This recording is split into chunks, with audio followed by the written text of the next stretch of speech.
Cash flow quadrant. Robert T Kiyosaki द्वारा लिखित किताब कैश फ्लो क्वाड्रेंट हमें सिखाती है कि हम बिजनेस क्वाड्रेंट में प्रवेश करके कैसे फाइनेंशियली इंडिपेंडेंट और अमीर बन सकते हैं। यदि आप अमीर बनने के लिए खुद को और अपने काम करने के तरीके में सुधार करने के लिए तैयार हैं, तो यह किताब आपको जरूर पढ़नी चाहिए है, जो आपको पैसों से जुड़ी सभी बाधाओं को दूर कर देगी। क्या आपको भी पैसे कमाने के लिए हर दिन काम करने की जरूरत होती है? क्या आप भी बहुत कम या बिना काम के ज्यादा पैसे कमाना चाहते हो, और क्या आप अमीर बनने के लिए अपने और अपने काम के तरीके को बेहतर करने के लिए तैयार हो? अगर हाँ, तो बने रहिए हमारे साथ इस किताब के अंत तक। तो दोस्तों, स्टार्ट करते हैं। यहाँ हम रॉबर्ट टी कियोसाकी की किताब कैश फ्लो क्वाड्रेंट के बारे में बात करेंगे। इस किताब में हम बिजनेस की दुनिया के 4 क्वाड्रेंट यानी ESBI, employ, self employed, business मालिक और निवेशक के बारे में बात करेंगे, और यह भी कि आप कैसे बिजनेस क्वाड्रेंट में आकर आर्थिक रूप से स्वतंत्र और अमीर बन सकते हैं। आप लोग अभी नौकरी क्यों नहीं कर लेते? यह सवाल रॉबर्ट सर और उनकी वाइफ से लोग पूछ रहे थे जब उन्होंने 1985 में बिजनेस और इन्वेस्टमेंट एसेट बनाने के लिए अपनी पायलट और सेल्समैन की जॉब छोड़ दी थी। वह भी क्वाड्रेंट के फायदे और इसमें लाइफ को जानते थे। इसलिए उन्होंने कुछ सालों तक उन्होंने मेहनत की सिर्फ एक कार में जिंदगी बिताई, लेकिन बिजनेस और निवेश बनाते, सीखते और करते रहे, और आखिरकार 10 साल की लगातार मेहनत के बाद वह 1995 में अमीर बन गए।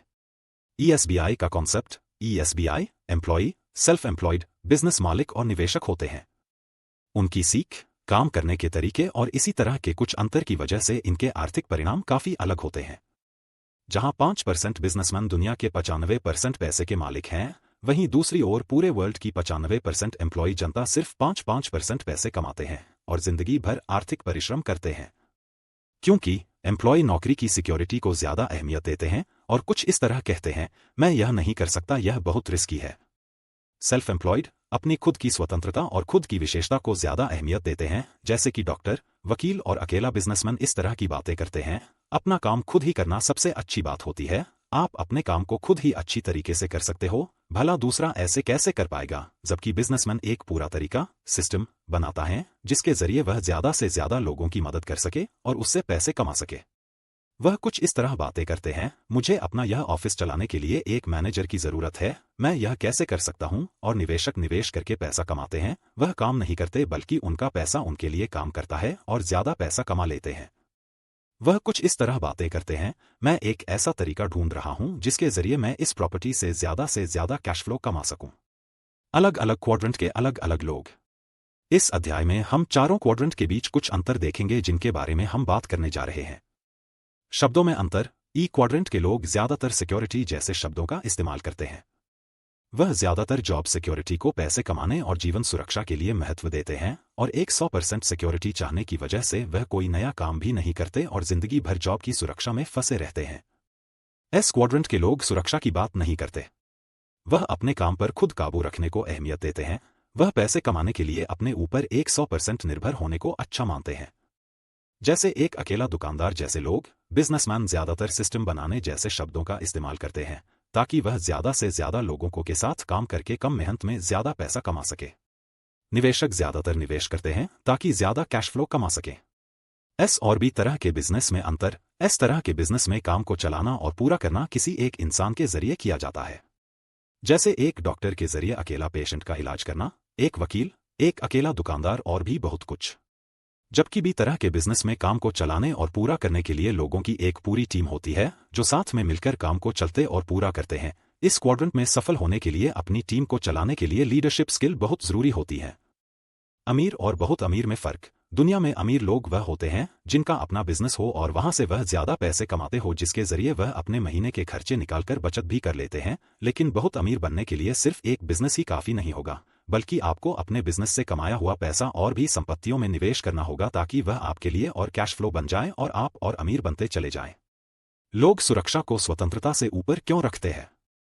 तो दोस्तों, 95% लोग आर्थिक स्वतंत्रता से ज्यादा आर्थिक सुरक्षा क्यों चाहते हैं? लोग ज्यादा सुरक्षा क्यों चाहते हैं? इन वजहों से 95% लोग आर्थिक सुरक्षा चाहते हैं।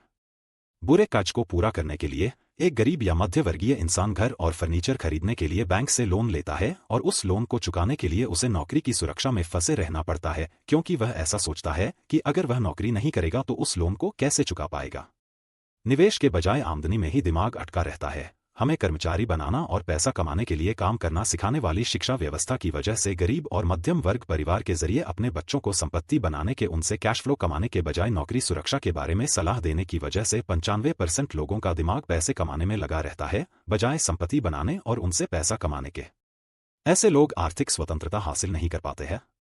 क्या आपने अपने किसी रिश्तेदार या आसपास देखा है कि कुछ लोग अपने मनचाहे समय पर काम करने के लिए उनका अपना काम शुरू करते हैं और वह इससे पैसा भी कमाते हैं, लेकिन आय कम और एक टीम ना होने की वजह से ऐसे लोग अपने काम को फैला नहीं पाते और खुद ही पैसे कमाने के लिए काम करने में जुटे रहते हैं। आप आर्थिक स्वतंत्रता कैसे हासिल कर सकते हैं? अगर आप आर्थिक रूप से स्वतंत्र बनना चाहते हैं तो आपको क्वाड्रेंट के राइट साइड काम करने की जरूरत है और अपना ज्यादातर समय निवेश में देने की जरूरत है, लेकिन आप ऐसा कैसे कर सकते हो? तो आइए जानते हैं। अगर आप कोई नौकरी करते हैं तो आपको पार्ट टाइम में व्यापार शुरू करना चाहिए। अगर आप सेल्फ एम्प्लॉयड हो तो आपको अपने काम को संभालने के लिए टीम बनानी चाहिए। अगर आप एक बिजनेसमैन हो तो आपको अपनी आमदनी के जरिए ज्यादा से ज्यादा पैसे को देने वाली संपत्ति खरीदना चाहिए। अगर आप निवेशक हो तो आपको निवेश के बारे में ज्यादा जानकारी हासिल करके ज्यादा से ज्यादा संपत्ति बनानी चाहिए।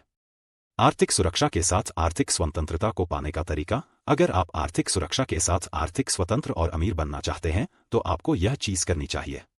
अपनी जॉब के साथ साथ अपना एक छोटा सा पार्ट टाइम बिजनेस शुरू करें, उससे होने वाली आय से संपत्ति खरीदें ताकि आप वहां से पैसा कमाएं।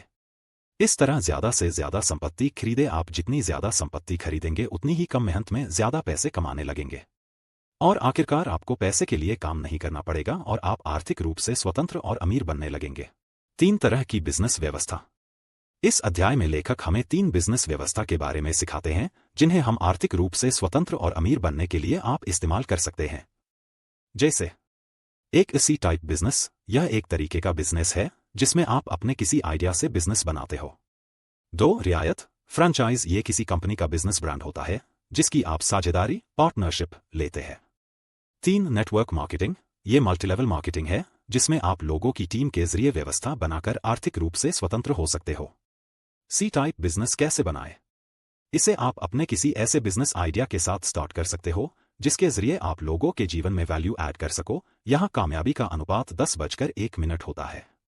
मतलब आपको एक कामयाब बिजनेस बनाने के लिए 9 बार असफलताओं से गुजारना पड़ेगा, उससे मानसिक रूप से सीख लेनी पड़ेगी और इसमें कामयाब होने के लिए आपको बिजनेस के नियम जैसे different taxes, corporate laws, team बनाना, लीडरशिप और लोगों से बातचीत की कला सीखनी चाहिए। सोसाइटी को फायदा पहुंचाने के लिए अच्छा बनना चाहिए। साझेदारी फ्रेंचाइज के बारे में मार्गदर्शन। किसी कंपनी जैसे मैकडॉनल्ड्स, डोमिनोज की साझेदारी लेने के लिए आपके पास ज्यादा पैसा और बिजनेस के होने की जरूरत होती है, जैसे कम से कम $1 लाख। और अगर आप सी टाइप बिजनेस में सफल होना चाहते हैं तो आपके लिए यह नहीं है। नेटवर्क मार्केटिंग के बारे में सलाह। आप नेटवर्क मार्केटिंग में भी सिस्टम बना सकते हो, लेकिन इसे शुरू करने से पहले आपको इन सलाह को ध्यान में रखना चाहिए ताकि आप ज्यादा सफल बन सके। आप किसी ऐसी कंपनी से जुड़े जो सच में अच्छी हो और वह अच्छे परिणाम देती हो।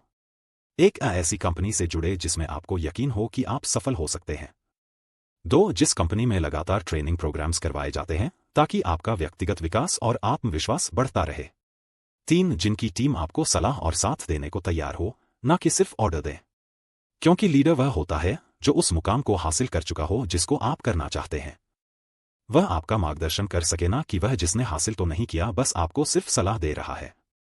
तो इन 3 व्यवस्था में से आप आर्थिक रूप से स्वतंत्र और अमीर बनने के लिए कोई भी इस्तेमाल कर सकते हैं, लेकिन हमेशा ध्यान रखें कि अमीर बनने के लिए एक अच्छे सिस्टम की जरूरत होती है। निवेशकों के 5 पड़ाव। इस अध्याय में हम निवेशकों के 5 पड़ाव के बारे में बात करेंगे। पड़ाव 0। इनके पास निवेश के लिए कुछ भी नहीं होता है, जितना कमाते हैं उतना खर्च कर देते हैं। इस श्रेणी में एक एम्प्लॉय से लेकर एक ज्यादा पैसे कमाने वाला बिजनेसमैन भी शामिल है, जो अपने सारे पैसों को खर्च कर देते हैं, कोई भी बचत या निवेश नहीं करते। पड़ाव 1। यह लोग लोन लेने वाले निवेशक होते हैं, जो हो सकता है कि एस या बी क्वाड्रेंट में सफल हो, और इसी सफलता से प्रभावित होकर यह लोग लोन लेकर आई क्वाड्रेंट में भी बिना किसी जरूरी ज्ञान और अनुभव के निवेश शुरू कर देते हैं। कुछ समय यह लोग यहां से पैसे कमाते हैं, लेकिन ज्ञान और अनुभव की कमी के कारण यह ज्यादातर अपने पैसे गंवा देते हैं। पड़ाव 2। यह निवेशक बजट काटने वाले होते हैं। यह लोग पैसे बचाकर कुछ महंगा जैसे टीवी, फ्रीज खरीदने के लिए पैसे निवेश कर देते हैं, और अगर किसी दूसरी निवेश के बारे में सोचते भी हैं तो या तो म्यूचुअल फंड या इसी तरह के किसी निवेश के बारे में सोचते हैं। पड़ाव 3। यह लोग होशियार निवेशक होते हैं। यह अपने पैसों को बचा के उन्हें म्यूचुअल फंड, रिटायरमेंट प्लान या ऐसे किसी प्लान में निवेश करते हैं। यह लोग बहुत ही ज्यादा पढ़े लिखे होते हैं। इनके पास निवेश के बारे में जरूरी ज्ञान होता है और यह एक निवेश की अच्छी श्रेणी में आते हैं। पड़ाव 4, यह लॉन्ग टर्म निवेशक होते हैं। यह लोग लॉन्ग टर्म आर्थिक लक्ष्य सेट करके उसको हासिल करने के लिए जरूरी ज्ञान हासिल करके प्रोफेशनल्स के साथ प्लानिंग करते हैं ताकि अपने लक्ष्य को अचीव कर सकें। पड़ाव 5, ऐसे निवेशक होते हैं जो दुनिया के ज्यादातर पैसों के मालिक होते हैं और निवेश के बेस्ट प्लेयर होते हैं। यह लोग ऐसे निवेश बनाते हैं जहां दूसरे लोग निवेश करते हैं और यह लोग अक्सर बनाते हैं जैसे कोई कंपनी शुरू करके नौकरी बनाना, किसी कंपनी का आईपीओ इश्यू करके लोगों को निवेश करने का मौका देना। यह लोग निवेश के गेम को एंजॉय करने के लिए खेलते हैं, इसलिए इन्हें हारने या जीतने से कोई खास फर्क नहीं पड़ता। पैसों को आंखों से नहीं देखा जाता। इस अध्याय में हमें लेखक सिखाते हैं कि पैसा एक विचार है और इसलिए उसे आंखों से नहीं माइंड से देखा जा सकता है। इसका मतलब है कि अगर आप आर्थिक रूप से स्वतंत्र और अमीर बनना चाहते हो तो सबसे पहले आपको सोचना और यकीन करना चाहिए कि आप कर सकते हो और फिर भी आपके लिए मुमकिन हो सकता है। इसके लिए यहां हम कुछ विषयों के बारे में बात करने जा रहे हैं जिनके जरिए आप अपने दिमाग से पैसे को देख सकते हैं। यहां पर मुकेश अंबानी जी एक बहुत अच्छी बात कहते हैं। वह कहते हैं कि अगर आपको लगता है कि आप कर सकते हो तो इसका मतलब है कि आप कर सकते हो। जल्दी जल्दी क्वाड्रेंट के राइट साइड में आओ। हमेशा याद रखो कि दुनिया के सबसे अमीर लोग क्वाड्रेंट के राइट साइड से आते हैं, चाहे बिजनेसमैन हो या निवेशक हो, अंबानी हो, बिल गेट्स हो या फिर वॉरेन बफेट ही क्यों ना हो। तो इसलिए अगर आप अमीर बनना चाहते हो तो क्वाड्रेंट के राइट साइड जितना जल्दी हो सके उतना जल्दी आओ और जहां आने के लिए आपको बिजनेस और निवेश की स्किल को सीखने की जरूरत है। अपने संदर्भ और सामग्री का विस्तार करते रहे। संदर्भ मतलब आपकी इच्छा शक्ति और सामग्री मतलब अमीर बनने के लिए जरूरी स्किल्स। अपने संदर्भ को फैलाने के लिए हमेशा सोचना चाहिए कि आप कैसे अपने आर्थिक लक्ष्यों को हासिल कर सकते हो, बजाय यह सोचने के कि मैं नहीं कर सकता। अच्छे और बुरे काज में अंतर जानो। अमीर लोग और ज्यादा अमीर उनकी अमीर शब्दावली की वजह से बनते चले जाते हैं और गरीब गरीब शब्दावली की वजह से। अमीर अच्छे कर्ज और बुरे कर्ज के बारे में जानते हैं, इसलिए बुरी चीजों से बचाव करते हैं। यहां अच्छा वह है जो आपकी जेब में पैसा लाया, आपको कुछ सिखाया, कोई रास्ता बताएं जिससे आपके जेब में पैसा आए, और बुरा वह जो आपके जेब से पैसा निकालें, जैसे कि लोन लेकर कोई गाड़ी खरीद लेना बुरा लोन है, जबकि उसी लोन से कोई बिजनेस शुरू करना अच्छा लोन है, या फिर प्रॉपर्टी खरीदना अच्छा लोन है। अपनी आंतरिक एक्सीलेंस को उजागर करें। इस खंड में लेखक अपने अंदर की पावर को कैसे बाहर ला सकते हैं इस बारे में बात करते हैं। इस खंड में हम 3 विषयों के बारे में बात करने वाले हैं। 1. आप राइट साइड क्वाड्रेंट व्यक्ति कैसे बन सकते हो। 2. आप अमीर कैसे बन सकते हो। 3. एक लोन देने वाले व्यक्ति बनने में क्या फायदा है बजाय एक लोन लेने वाला व्यक्ति बनने में। वो बने जो आप है। इस अध्याय में लेखक हमें सिखाते हैं कि हम भी अपने पैशन को फॉलो करते हुए एक सफल तरीके से आर्थिक रूप से स्वतंत्र और अमीर बन सकते हैं। इसके लिए हमें कुछ बातों का ध्यान रखना चाहिए। पैसे के लिए काम करने की आदत मत बनाओ। आप अपने पैशन को फॉलो करने के लिए, समाज को फायदा पहुंचाने के लिए और उनकी जिंदगी को मूल्यवान बनाने के लिए काम करें। ऐसा करने से पैसा आपके पास अपने आप आएगा और सिर्फ जीवित रहने के लिए पैसा कमाने के लिए मत काम कीजिए। आपने काम करने के तरीकों को बदले, आपका जो भी पैशन है, लेकिन अगर आप आर्थिक रूप से स्वतंत्र और अमीर बनना चाहते हो तो आपको भी और आई क्वाड्रेंट में काम करने की जरूरत है। तो इसलिए जितना जल्दी आप कर सकते हो उतना जल्दी अपने काम को भी या आई क्वाड्रेंट में तब्दील कीजिए। अपनी भावनाओं को हमेशा जिंदा रखें, अपने पैशन को फॉलो करने, अपनी समझ में चेंज लाने, लोगों की जीवन को मूल्यवान बनाने, आर्थिक रूप से स्वतंत्र बनने और अमीर बनने के सपनों को हमेशा याद रखें और उसे हासिल करने के लिए मेहनत करें, क्योंकि जब आपका ध्यान अपने लक्ष्य पर होगा तो रास्ते में आने वाली दिक्कतें छोटी लगेंगी। और इसका उल्टा भी सच है। राइट साइड ज्यादा सुरक्षित है। राइट साइड ज्यादा सुरक्षित क्यों है? क्योंकि इस साइड में आपको लोगों और पैसों के जरिए अपनी व्यवस्था बनाने की जरूरत है। जब व्यवस्था काम करेगी तो आप काम या बिना मेहनत के ज्यादा पैसे कमाओगे। अगर कोई इंसान नौकरी छोड़ भी दे तो आप उसकी जगह दूसरा इंसान हायर करके अपनी व्यवस्था चला सकोगे। अंत में लेखक बताते हैं कि आज के दौर में हम जितना तेज चाहे उतनी तेज कामयाब बन सकते हैं, लेकिन हमें सभी जरूरी चीजों का पालन करना होगा, ना कि शॉर्टकट ले, क्योंकि कामयाबी का कोई सीक्रेट नहीं है।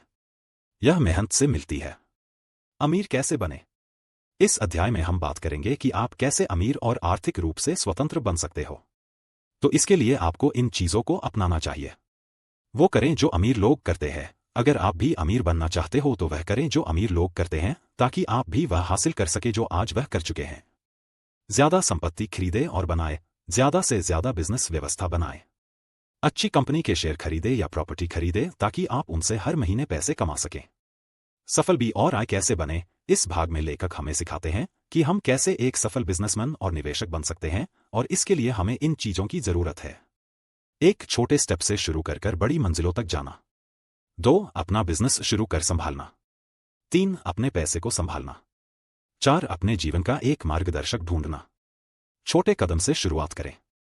इस अध्याय में हम बात करेंगे कि कैसे काफी सारे गरीब घर के लोग अपने दम पर अमीर बनते हैं और आप उनकी तरह कैसे कर सकते हैं। वह लोग इन बातों को फॉलो करते हैं। 1, लंबे समय का लक्ष्य सेट कर उसकी योजना बनाए। 2, वह देर से संतुष्ट होने में विश्वास रखते हैं बजाय तुरंत संतुष्ट होने के। 3, वह लोग कंपाउंडिंग में विश्वास रखते हैं सिवाय तुरंत परिणाम के। वे लोग लंबे सपने देखते हैं और बड़े बड़े लक्ष्य को हासिल करने के लिए छोटे छोटे कदम प्लान करते हैं और छोटी गतिविधि करते हैं। अगर आप अमीर बनना चाहते हैं तो आपको गरीबों से मिलते जुलते अपने नियमों को बदलना चाहिए और अपने सोच व्यवहार आदि में अमीर नियमों का पालन करना चाहिए। इसका मतलब है कि अमीर बनने की तरह बर्ताव करें और आर्थिक समस्याओं को दूर करने के लिए पैसे को ज्यादा से ज्यादा कमाने पर ध्यान दें। अपने धंधे पर ध्यान देना शुरू करें। इस अध्याय में लेखक हमें वास्तविकता की ओर लेकर चलते हैं कि हम कैसे ध्यान रखते हैं जब काम करते हैं, कमाते हैं या खर्च करते हैं। वह बताते हैं कि अगर कोई इंसान नौकरी करता है और पैसा कमाता है तो वह अपने बॉस का ध्यान रखता है, क्योंकि उनके काम से उनके मालिक बहुत अमीर बन रहे हैं। और पैसा बढ़ाते समय वो सरकार को टैक्स देकर या किसी बिजनेसमैन के जरिए कोई सामान खरीद के सरकार और बिजनेसमैन को फायदा पहुंचाते हैं। अपना ध्यान रखने के लिए आपको यह 2 चीजें करनी चाहिए। आपका पहला कदम, सबसे पहले आप आर्थिक स्टेटमेंट पढ़ना और बनाना सीखो और अपनी आर्थिक स्टेटमेंट बनाओ ताकि आप अपने सक्रिय, एक्टिव और निष्क्रिय, पैसिव पैसे और खर्चे को साफ साफ देख सके। यह अमीर लोगों की सबसे जरूरी आदत है। अपना आर्थिक लक्ष्य बनाए। दूसरा कदम है कि अपने आर्थिक लक्ष्य बनाना। अपना लक्ष्य सेट कीजिए कि आज से 5 साल बाद आप क्या चाहते हो। आप कितनी संपत्ति बनाने जा रहे हो। आज से 5 साल बाद आप कितना पैसा मासिक कमाने लगोगे। आप कितने बिजनेस बना लोगे। आप अपना कितना लोन चुका चुके होगे। अपने पैसे को अपने काबू में रखें। लेखक कहते हैं कि आर्थिक समस्या अच्छे पैसे से खत्म होती है, सिर्फ ज्यादा पैसे से नहीं। तो इसलिए आपको ज्यादा अच्छा पैसा अपनी संपत्तियों से कमाना आना चाहिए और इसके लिए सबसे पहले आप अपने आप को अपनी जिंदगी का सीईओ मानकर अपने आप और जिंदगी को उसके हिसाब से बनाइए। और दूसरा है कि आप यह याद रखो कि आपकी जिंदगी भी किसी की संपत्ति है, तो इसलिए ज्यादा पैसे कमाने के लिए ज्यादा संपत्ति बनाओ। अपने पैसे को काबू में करने के लिए आपको यह कदम उठाने चाहिए। 1, अपना आर्थिक स्टेटमेंट बनाएं और उसे संभालें। 2, यह पता लगाएं कि क्या आप अभी भी अपना पैसा किस क्वाड्रेंट ESBI के किसी हिस्से से कमा रहे हो। 3, आज से 5 साल बाद अपनी ज्यादातर आमदनी किस हिस्से से कमाने वाले हो। 4, अपने लोन को कम से कम करने और पैसे को ज्यादा से ज्यादा करने पर ध्यान दें। जोखिम और जोखिम भरे काम में फर्क सीखें। निवेश करना जोखिम भरा नहीं है, लेकिन आर्थिक ज्ञान जोखिम भरा काम है, तो इसलिए जोखिम को पहचानें और इसे संभालने के लिए अपने आर्थिक ज्ञान को बढ़ाइए। पैसे को संभालना सीखो। जैसा कि हमने बताया कि पैसा बहुत जरूरी है और किसी की जिंदगी किसी दूसरे के लिए एसेट है और किसी का एसेट किसी दूसरे के लिए लायबिलिटी बन सकती है। आपका घर आपके लिए एक संपत्ति और लायबिलिटी दोनों हो सकता है अगर उसके सभी बिल्स उससे होने वाली किराए के पैसा से ज्यादा है और आपकी जेब में कुछ एक्स्ट्रा पैसा आता है तो यह आपके लिए ये एक संपत्ति है, और अगर खर्चा कमाई से ज्यादा है तो यह आपके लिए लायबिलिटी हो सकता है। तो इस तरह पैसे को संभालना सीखें और समझें कि आप किसी भी लायबिलिटी को संपत्ति भी बना सकते हो। समझें कि आपके लिए जोखिम का मतलब क्या है। आपके लिए जोखिम का मतलब क्या है। आप नौकरी से कमाए गए पैसे पर निर्भर रहने को जोखिम भरा मानते हो या फिर हर महीने लोन चुकाने को। आप किसी जायदाद के मालिक हो जो आपको हर महीने पैसे कमा कर दे को जोखिम मानते हो। आर्थिक ज्ञान लेने को, अपने जोखिम को पहचानने के लिए ये करें। एक सप्ताह में 5 घंटे आर्थिक ज्ञान को हासिल करें। 2, आर्थिक न्यूज को देखते रहे, उनके बारे में सारी जानकारी रखें। 3, 1 साल में कम से कम 2 बार निवेश सेमिनार में जाए। यह तय करें कि आप किस तरह के निवेशक बनना चाहते हैं। इस अध्याय में हम 3 तरह के निवेशकों के बारे में बात करने जा रहे हैं। टाइप इन्वेस्टर समाधान पर ज्यादा ध्यान देते हैं। टाइप बी इन्वेस्टर का प्रॉब्लम्स पर ज्यादा ध्यान होते हैं। टाइप सी इन्वेस्टर कुछ नहीं कहते, वह कहते हैं कि मैं नहीं जानता। तीनों निवेशक सफल होने के लिए क्या करें। टाइप सी इन्वेस्टर प्रॉब्लम को छोड़ते हैं और कुछ सीखने की भी कोशिश नहीं करते, जिसकी वजह से वह सफल नहीं हो पाते और अपने सारे पैसे गंवा देते हैं। ऐसे लोगों को सफल होने के लिए सरकारी नौकरी या किसी अमीर लड़का है या लड़की से शादी कर लेनी चाहिए। टाइप बी इन्वेस्टर कुछ इस तरह के सवाल पूछते हैं, जैसे मुझे कहाँ निवेश करना चाहिए, म्यूचुअल फंड में या प्रॉपर्टी में या कहीं और, या मेरे ब्रोकर ने यह कहा है इसलिए मैं इस कंपनी का शेयर खरीद रहा हूं। वह सफल होने के लिए कुछ इस तरह के काम करते हैं। टाइप इन्वेस्टर कोई समस्या को ढूंढकर उसे हल करके बिजनेस बनाते हैं और वह उनके पैसे को भी अच्छी तरह काबू करते हैं। एक मार्गदर्शक ढूंढिए। मार्गदर्शक जानते हैं कि मंजिल तक पहुंचने के लिए क्या क्या जरूरी है और क्या नहीं, इसलिए सीखने और हर स्टेप पर सीख लेने के लिए एक मार्गदर्शक की जरूरत होती है। एक ऐसा मार्गदर्शक ढूंढिए जिसने खुद कुछ किया हो। एक ऐसे मार्गदर्शक को ढूंढें जो अपने आर्थिक लक्ष्यों को पूरा कर चुके हैं और इतने पैसे कमा चुका हो जितने आप हासिल करना चाहते हैं, और उनसे सलाह लीजिए जैसे रॉबर्ट सर ने अपने रिच डैड से ली। 5 अच्छी सोच वाले दोस्त बनाओ। आप जिन 5 व्यक्तियों के साथ अपना ज्यादातर समय बिताते हैं, आप उन्हीं की तरह बन जाते हैं। अब निर्णय लीजिए कि अगर आप क्वाड्रेंट के राइट साइड में रहना चाहते हो तो ऐसे दोस्त बनाए जो राइट साइड चल रहे हैं या वहां जाने के लिए मेहनत कर रहे हो, ताकि आप दोनों एक दूसरे से सीखते हुए एक दूसरे की मदद भी कर सके। अपने साथ अपने मार्गदर्शक को रखो। जैसे आप आपातकालीन नंबर रखते हैं, उसी तरह अपनी आर्थिक मार्गदर्शन का कॉन्टैक्ट नंबर हमेशा अपने पास रखो, ताकि अगर आपको कोई भी आर्थिक समस्या हो तो आप उनसे बात कर सके। आस्था की शक्ति। विश्वास बहुत अच्छी भावना होती है कुछ भी हासिल करने के लिए। इसी तरह से विश्वास हमें अमीर बनाने में भी मदद करता है, लेकिन शर्त है सिर्फ यह है कि हमें पता होना चाहिए कि हमें इसे कैसे शुरू करें और ज्यादा पैसे कैसे कमाएं। विश्वास की शुरुआत, जिस तरह हम भगवान पर विश्वास करते हैं उसी तरह आपको अपने आप में भी विश्वास करना चाहिए। सबसे पहले आपको अपने आप में विश्वास करना चाहिए कि आप एक बहुत अच्छे बिजनेसमैन और निवेशक बन सकते हो और ज्यादा से ज्यादा पैसे कमा सकते हो। फिर चाहे दुनिया यह सोचे कि आप कर सकते हो या नहीं, यह मतलब नहीं रखता। एक चीज जो सबसे जरूरी है तो वह सिर्फ आपका अपने आप पर विश्वास सफल बनने का। खुद से सकारात्मक बातें करें। अपने आप से बात करते समय हमें सकारात्मक ऊर्जा का इस्तेमाल करना चाहिए। ऐसे हमेशा अच्छे परिणाम आते हैं, और सकारात्मक चलने के लिए आपको खुद से सकारात्मक तरीके से बात करें। फाइनेंशियल की बुक्स को रीड करो। निष्कर्ष, यह ज्ञान है एक सफल बिजनेसमैन और निवेशक बनने और अमीर बनने के लिए। आगे कुछ पॉइंट्स में हम इस किताब में बताए गए सभी विषय में से कुछ जरूरी विषय के बारे में बात करने वाले हैं। 1. गरीब और मिडिल क्लास लोग एम्प्लॉय या सेल्फ एम्प्लॉयड होते हैं, जबकि अमीर लोग बिजनेसमैन या निवेशक होते हैं। 2. I&S हमारे किताबी ज्ञान को बताते हैं। B और I ज्ञान को बताते हैं। आर्थिक किताब पढ़ने से, काम को अनुभव करके दिखाने से, अपनी गलतियों से सीख लेकर हम आगे बढ़ सकते हैं। 3. S&D लोग 55 से 60 की उम्र में अमीर बनने की प्लानिंग करते हैं, जबकि B और I लोग जल्दी से जल्दी आर्थिक रूप से स्वतंत्र होने के लिए काम करते हैं। तो इस तरह हमने इस किताब में आर्थिक रूप से अमीर बनने के लिए काफी चीजों के ऊपर बात की। मुझे आशा है कि आपने उसे समझा और सीखा होगा। आप आर्थिक रूप से स्वतंत्र और अमीर बनने के लिए इन्हें अपनी लाइफ में जरूर अपनाएं। जय हिंद, जय भारत दोस्तों।